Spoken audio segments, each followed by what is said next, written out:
Hey, it's me. It's animated me.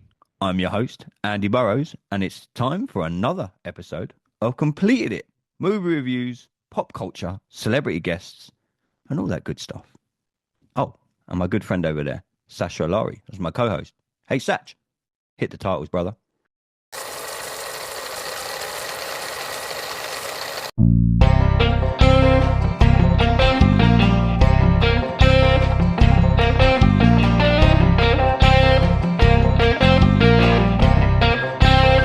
Welcome, everybody, back to another episode of Completed It. I'm your host, Andy Burrows, and as you can see, I am joined by my illustrious co-host and good friend, Mr. Sacha Alari. Sash, how are you, brother? Happy Monday. All good, mate. Happy Monday. We are at the start of a new week. Sash, if I had said to you that you and I would be sitting down with some of our childhood heroes when we started doing this podcast, you would have looked at me like I had two heads. Well, I Well, still look at you like you have two heads. yeah, a lot of So people look I'm at me like, like I've got huh? two heads. I'm not going to lie. On December the 28th, 1987, we heard the immortal words, crime, it's something we take for granted. It's simply a day-to-day fact of life in the big city. Them words were the first ever words of our guest and the first ever words on what would go on to be quite arguably one of the biggest cartoons and franchise in history, the Teenage Mutant Turtles. Rounding off our TMT series, it's only Renae Jacobs, the voice of April O'Neil. Renae, how are you, my friend? Welcome to the Uh, show. Thank you. I'm great. But don't you call it Teenage Mutant Hero Turtles? Yeah, that's such an argument. Yeah, I'm like Teenage Mutant Ninja Turtles. Over here, a lot of people do call it Well, Teenage yeah, it was Hero called. It Turtles. was changed in the UK to Hero Turtles because of, I think in the 70s with all the kung fu movies and stuff, there was like a big ban on the word ninja and like using martial arts and stuff. So whenever we had the Turtles, it was branded as Hero Turtles, and whenever you had like a martial arts movie, they'd cut it. You know, Mm. like like Michelangelo was never allowed to show his nunchucks in the UK. That's why when we saw the movie version, there's this nunchuck scene, and we never saw it. Like growing up, we never saw it. It wasn't until the internet and YouTube we're like, hang on, there's more to this movie, and like obviously, there's a lot of stuff gets cut out in the UK compared to the US. It's like Indiana Jones and the Heart thing. Like I Mm. never realized how graphic it was until Blu-ray and like, the internet, but I in know, the right? UK we cut it out like more or less. You see his hand go there, but you don't see him pull out the heart or stuff like that. Yeah, So our yeah. censorship was very, very different compared to out in the US. Back in the States. Yeah. Renee, first of all, thank you so much for joining us. We really appreciate you giving up some time. Uh, Tell us how the role come about because we all know it now as the great phenomenon that it's gone on to be. It's gone worldwide. You're still sitting here in 2025 talking about it. First of all, how did the role come about for you? And did you think that it would go as global and take you to places that you possibly couldn't imagine? That's a great question. I'd been doing a lot of different shows, animated shows in the 80s. And just like everyone else, we were all called to an audition, went to the studio with every female actress who was doing voiceovers in town. And the director, Stu Rosen, showed me a picture of her. She was just line drawn. She had a camcorder, which I'm sure you all know what that is, Hmm. and a microphone and white go-go boots and a yellow jumpsuit. And he said, she's a reporter. And, back in the 80s, there weren't that many female reporters. Most of them did the weather. So I kind of took from, he told me she was spunky and she was strong. And basically, I played myself. It was the first time that I ever auditioned for a part where it was a human. Usually I was playing little characters and creatures or princesses or, different kinds of things like that. And so I really drew on kind of my inner self for the part. And so I read for it and went home. And about a week later, I got a call from my agent said, you got the part of April O'Neil. I'm like, Great. That's fantastic. So we show up, and I'm the only woman at that point in the cast, and surrounded by the most talented voiceover actors ever. And we recorded these 5 episodes. They were fun. No one expected them to go anywhere because in those days we did a lot of pilots. Hmm. Um, it would be 1 episode or it'd be 5 episodes, but it wouldn't usually, I mean, it was rare for it to turn over and to become a series. And so we all went home.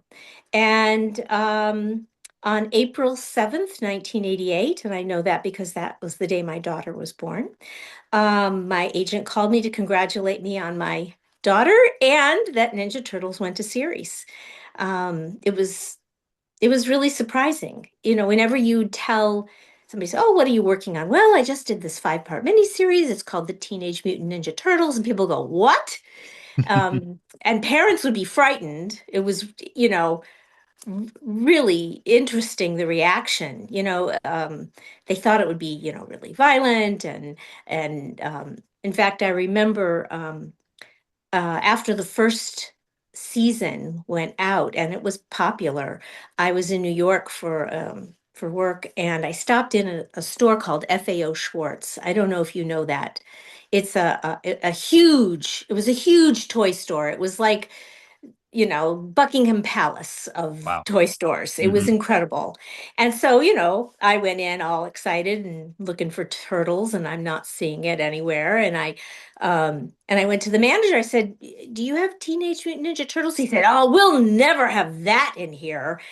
And I was like, "Okay." And then the next year I went back, and sure enough, it was turtles everywhere. And that manager was gone. So Yeah. No longer employed. no longer employed. Oh, But wow. we never, in our wildest dreams, guessed that this would be the mega hit, the mega franchise that it became. This is that once in a lifetime kind of thing. And boy, we were all so lucky, and still are, and Yeah, oh, still are. most definitely. I mean, when once the ball started really rolling, what was it like for you as like because your voice was so recognizable? I'm guessing like where you went, people had to do a kind of double take and was like, did I just hit? Do you sound like April O'Neil? I mean, what was it for you like? Because obviously being as a voice actress back then, you know what I mean? It's a kind of different role to what actors and actresses kind of do. Once Yeah. it really started steamrolling, and like were you thinking to yourself, my God, that from what was meant to be 5 episodes, literally took over the world. I mean, I remember being 7, 8 years old over here in the UK. Me and Sacha talking about this when we interviewed Ken Scott, who was in the original Turtles movie. I remember running home from school at like 8, 9 years old because it started at like 3:40. We finished school at like 3:30. I remember running. I was like, and everyone, my parents were like, "You're here to watch the Turtles, aren't you?" I'm like, "Please tell me we're putting it on." I mean, what was it like for you as it really did start like gaining momentum? That's a very good question. Now you have to understand, back in the Middle Ages of the 80s, we didn't have the internet. We didn't have, we were just in the studio recording. Adults certainly didn't watch Ninja Turtles. Kids in no way could understand that there was a human doing the voices behind the turtles. So, uh, Cam Clark tells a funny story, which I'll tell you. So the question is a really good question, but the premise is off because the adults didn't know what I did until much later. They Hmm. they didn't couldn't relate to it. Kids couldn't understand it if you told them, even hearing me, they wouldn't have related because they in their mind it was April O'Neil, the animated Hmm. character, not Renae Jacobs, 4'10", blonde with 2 kids. So what was interesting, there were a couple things that were interesting. The first thing was that we started to notice that every kid had Ninja Turtle gear on. It was hat, shoes, shorts, socks, you name it, they were wearing it. And we realized that if it had been live action and not just our voices, we probably couldn't have gone out in public. It was that popular. We'd go to Disneyland, we lived 45 minutes from Disneyland. We'd take the kids for breakfast on a Sunday morning because we'd get annual passes, and people weren't wearing Mickey Mouse. Mm. Those kids were all wearing Ninja Turtles, and there would have been no way that we could have been.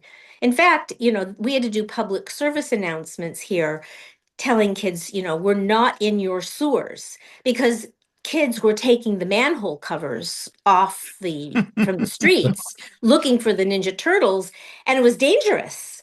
So, yeah, yeah. So it hasn't been until we started doing Comic-Cons and with the internet and with podcasts and interviews and that people now really know who we are. In fact, the last last couple Comic Cons I did, I would get into the elevator and all the people in the elevator started acting really squirrely.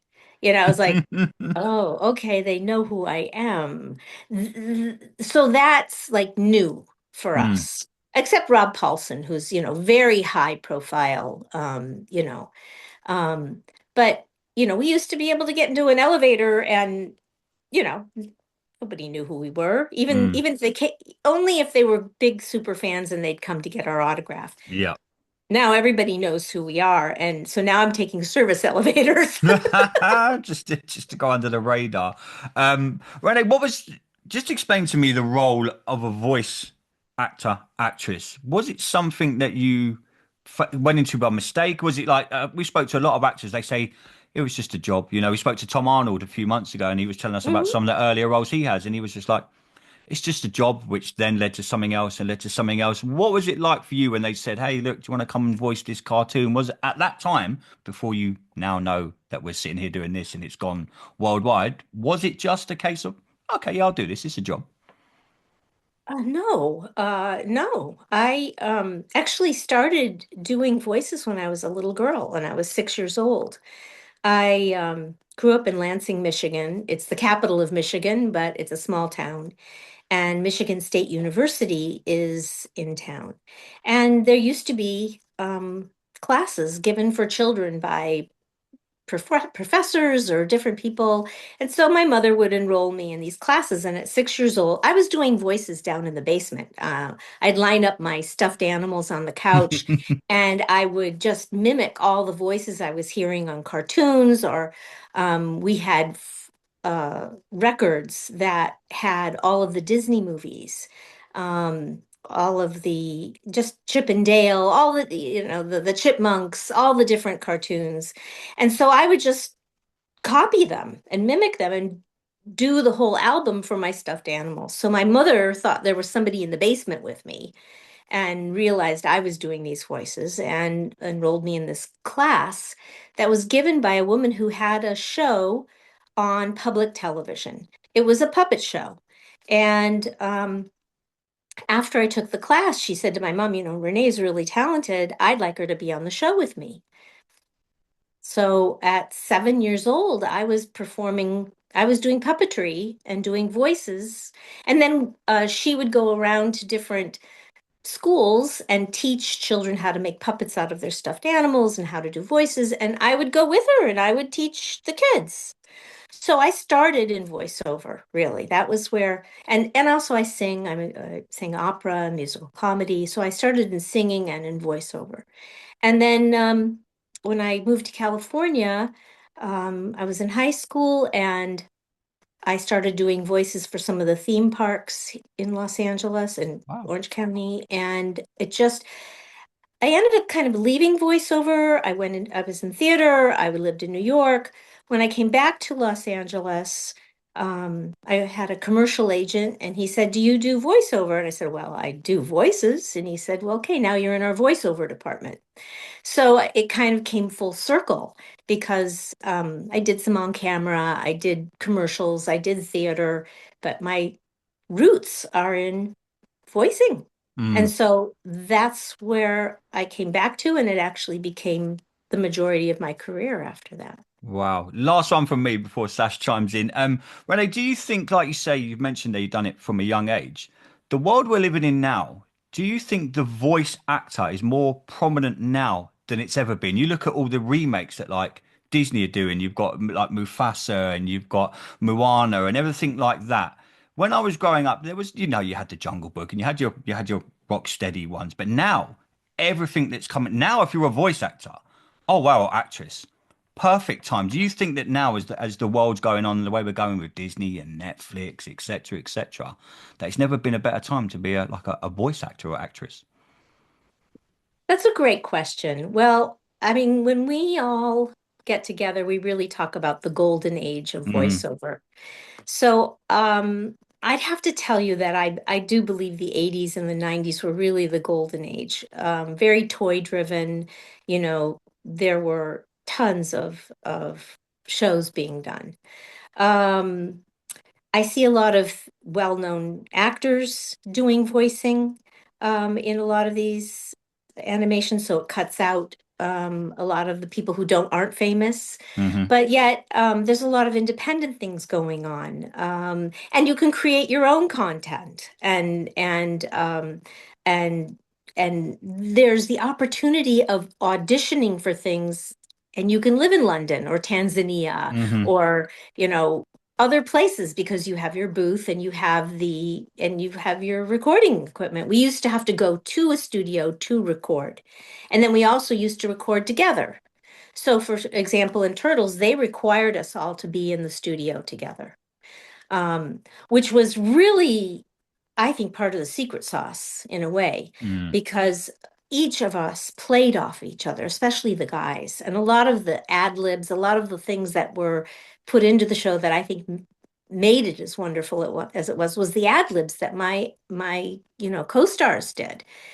So you can't do that when I'm in my booth and you're in Yeah. your booth and he's in his booth. You're just reading the script. You can't play off each other. So, in terms of opportunities, I think there are a lot of opportunities.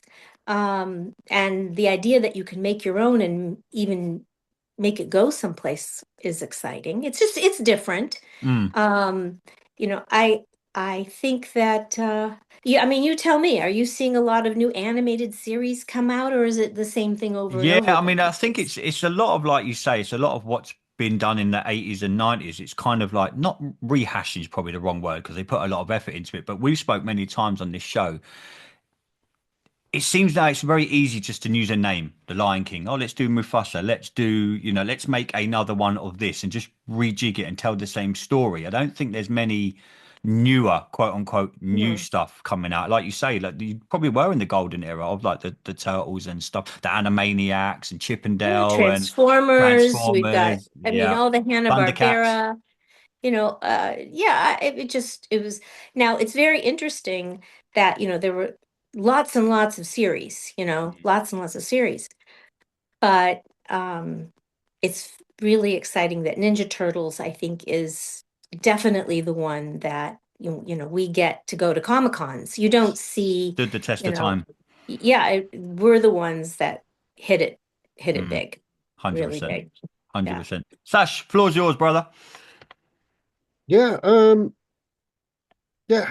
Had you heard of the comic book before taking the gig at the time? Was it Absolutely completely? not. Yeah, it was a completely obscure title. Come Like out in like nobody had really 1984, heard did of it? It it. was about 84 it come out, wasn't it, the comic book, if I'm Yeah, I right? think so. It was like this, like to think two guys in their apartment just literally wrote this thing, right? Kevin And Eastman it's and Peter Laird. Yeah. yeah, as Rob Paulson says, drinking a lot of bong water. Yeah, no, we hadn't. I think Rob might have heard of it. Um, we were all doing shows with Stu Rosen as the director at the time, different shows, and he had shown the comic book to Rob and Townsend, and they were like, "Yeah, good luck with that." But yet, I mean, they were doing Fraggle Rock at the time, big One of the deal. best theme tunes ever. I love Fraggle Rock. So yeah, they were like, yeah, right, that's gonna make it. And we were all wrong. Definitely. What was it like to come back to the series in the Nickelodeon version a few, what? how long ago Two, was it? Probably, 2012. Yeah, yeah, 2012 that 2012. it Yeah. relaunched. It was fantastic. The only thing was is that had already started the single, recording in the booth kind of thing. So I didn't have the cast around me. Um, but it was great. And of course, you think, okay, I'm coming back. I'm April O'Neil's mom. And then she ends up being a robot and they blow her up. It lasts long. Oh man. And last thing, But a lot of people still don't realize that the late James Avery played the Shredder. absolutely. Absolutely. What He was it like was. to work with Uncle Phil? Oh, well, he wasn't Uncle Phil when we started working together. He got that in the series, after we had started. And James, was the most wonderful, kind, uh, fun man. I don't know how tall he really was, but he always seemed like 8 feet tall to me. And like I said, I'm 4'10", and he would pick me up in the studio, and my little feet would be going like this, and he'd just give me this huge bear hug, and his laugh was bigger than all outdoors. And he was wonderful. And he was very disappointed that after he got Uncle Phil, which was, huge breakout role for him, but he was disappointed that he just didn't have the ability to keep doing Shredder because he was too busy. James was hysterical. Um, he used to come into the studio barefoot. He didn't wear shoes, and and then you see him as Uncle Phil, in the Yeah, suit and the the beautiful suit. clothes and all that. That wasn't James. And it wasn't until later that we really realized that, James was a classically trained actor. He was Mhm. very much part of the civil rights movement here in the United States. He was a Shakespearean actor, brilliant man, and also a very uh, kind person. He really was the role model that many kids looked up to. He was he died way too soon, Oh, definitely. and just a sweet, sweet soul, sweet Mm. man. He was. He was a great man. A great man. Renee, what was just finally finishing up on the Turtles? When you got the role and it, like I say, and it just went global, what was the reaction amongst friends, peers, people that may have gone for the role and they're thinking, "Oh, what if I had got it? I mean, you landed the role, you absolutely nailed it. You are the voice of everyone's childhood, really growing up. But like you said people were like, good luck with that. That's never going to do anything. When it did do something, were you kind of like, giving it back to them saying, hey, look, this is what it is now. What was the reaction amongst like the world of actor and actresses and your friends and family? Were they like, hang on a minute, this is literally the biggest cartoon on the planet? Well, voiceover actors are very supportive and Mm. very kind and very loving. We're just happy for each other. And so, yeah, everybody was like, gosh, that's so great. I'm really excited for you. There was never any, I wish I'd gotten that. Mm, Um, and we're still that way. We're all really very supportive of each other. And it's just a really good, wonderful group of people. that's awesome. It's so I good that think you're most still close actors. now in 2025. Like you say, I see you on Instagram, all doing Comic Cons together. Oh, yeah. Such a blast. Even more close now, honestly, Mm, because we were all very busy. We were all busy with our lives. Most of us had kids. And so we'd run to the studio, we'd do our job, and we'd leave. Or we'd go to the studio, do our job, and go to the next gig. So, and I have to tell you, it wasn't a warm and loving environment in terms of the suits, in the booth. yeah. It was very, there was a bit of, there wasn't any playfulness with what was going on in the director's booth and with us. I Mm. think Sue Blue was under a lot of pressure. What would happen would be, um, they would start each season, they'd say, okay, this year we're going to make it darker. Stop goofing around. Stick to the script. And so the people who we'll call them the suits were in the booth, and the first few episodes, it would be darker, and then they would leave, And then the guys would kind of loosen up a little bit and it would get silly again, except for the last few seasons. And so, and they also made it very clear that you were replaceable. Mm, Oh, yeah. So if you weren't, if you couldn't make a recording session, somebody else would be brought yeah, in to do your voice. Um, that's scary, I you can know, imagine. Yeah. because actors are pretty insecure no Mm, matter who you are. And to tell you, well, if you can't make the 9 o'clock on Thursday, we'll find someone else to do it. And, maybe they will like her better than you. So you better show up. So we've actually become closer and we have this wonderful, you know, chat that we keep up with each other and the jokes and the double entendres and the it's funny. It's very funny. And we really care and love each other and have much more of a relationship now than we ever did when we were recording. So wow, that's incredible. That's so good to hear. because of the Comic-Cons, they've really brought us together and we just have a blast together. Renee, last one from us, my friend. What was it like just at the end when the Turtles, when it come to an end, was it 1996 after 10 seasons, 193 episodes, the original, what I still call the Turtles. I like some of the stuff that's come out in recent years, but for me, there will always only be one. When they approach you guys and say, look, it's coming to an end. Does it come as a shock? Is it, or sometimes is the time is right? You hear a lot of actors. We've been very fortunate. They're like, sometimes there is a good time to end it and leave things there. All right, we now live in a world of reboots and remakes. But what was it like for you and you guys when they come to you and said, "Hey, this is it, last season, then we're done"? That's interesting. I don't think we believed them Mm, because we were still very popular. We were still very much on a high. Um, I don't think any of us would have been ever thinking, "Oh, it's time to end this." I mean, look at Simpsons still going. wow, yeah, true. So we actually we really didn't believe it. And, we went through a couple of situations where we went from different networks, we Hmm. were on this and that. So we thought for sure some other network will pick us up. We're popular. But no, it was the end of the season. The production company was interesting. You'd think after 9 years and all of the money that was made and all of the success, they would have, done something really spectacular for us, Mm. No. I think we got pizza and Typical. they gave us a box full of cells. Okay, that was nice, but they were just cells. Nobody curated them. Nobody went through Yeah. and said, okay, here's Leonardo, here's April with the turtles. No, they were just a random boxes, here, take a box. And so, I think I had a whole bunch of shredders and, not many of April's, and we started trading them. It was you know, we had these fabulous jackets made that we still wear.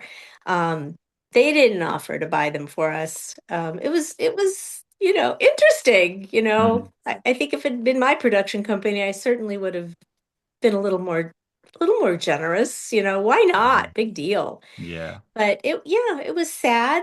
Like I said, we all left the studio and yet we didn't think that was the end, but it was. Yeah. Renee, last one. What was the oh my God moment for you when you were like, this is ridiculous. Life's just now crazy. Was there a moment like we said a few times already that the Turtles was rolling, your voice is recognizable worldwide, especially like we're sitting here in 2025 still talking about it. Was there a moment for you where you just thought, this is absolutely bonkers? I think it's now. Mm. I think it's now, honestly. Again, adults didn't really pay attention to us.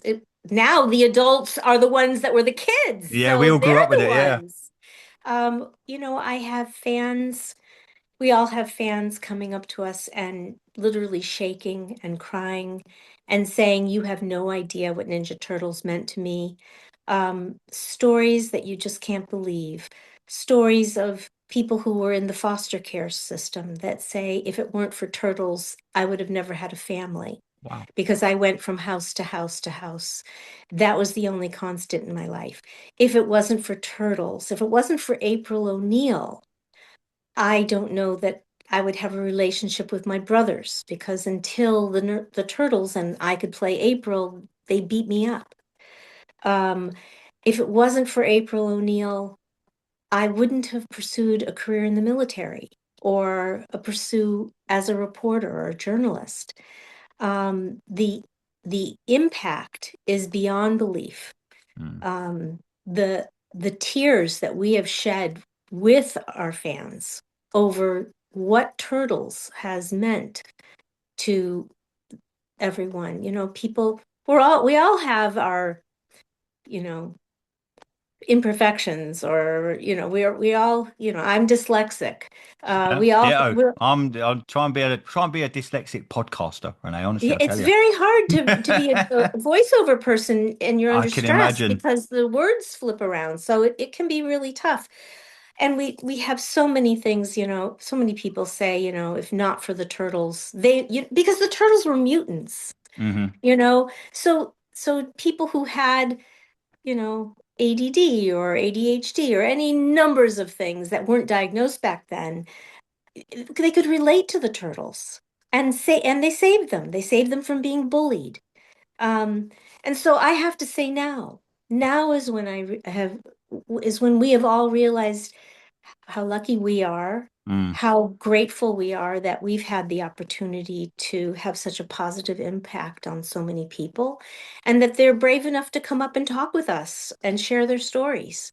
And so that's for me, the most rewarding part of having been lucky enough to have been chosen to do the voice of April O'Neil. Wow. Well, Renee, I need to run and get 9-year-old me and tell him that I've just sat down with April O'Neil and interviewed her. Honestly, it's been an absolute pleasure to have you on our show. I follow you on social media. So glad to see you guys still doing well, doing Comic Cons, meeting fans. We have some great Comic Cons over here in the UK, Renee. We would love to come over. I'm just saying, All if we you have to be is invited. Okay, I'm going to make some calls as soon as we've done this. We have some tremendous Comic Cons going over here. But Fantastic. Renee, what apart from the Comic Cons, what else anything else you want to tell us about that you're up to these days? Oh my gosh. There are a lot of things. There's something coming up that's extremely exciting. I have an NDA. I cannot tell you, but we're going into the studio next week. Okay, So when we can announce, we will. And, maybe you'll invite us all on at that time and we can talk about it. 100%. So I have a favor from you. Yes. Would you both join me in shouting as loud as you can, Turtle Power? Oh, of course. Just to If count I, us in and tell us when you want to do it. you ready? Yeah. Cool. 1, 2, 3. Turtle Turtle power! power! Renee, you've just made two boys that are now in our 40s. We've literally just relived our childhood. Renee, thank you so, so much for coming on our show. I hope you had a good time.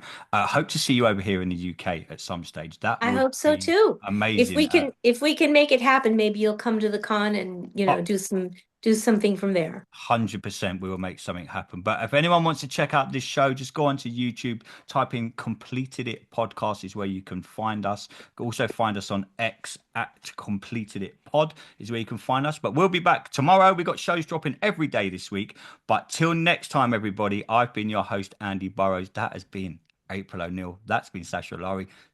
Stay safe.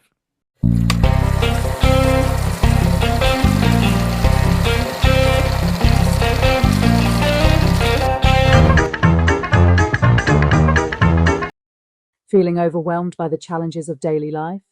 Struggling with anxiety, stress, depression, phobias, fears, or just trying to get yourself back again? Discover the transformative power of focused solution hypnotherapy and counseling. Through guided hypnotherapy, relaxation trance allows your subconscious mind to access your inner resources and strengths you didn't know you had. Book your free consultation today and let's start your journey together. For more information, please email Sharon at scm-therapy.me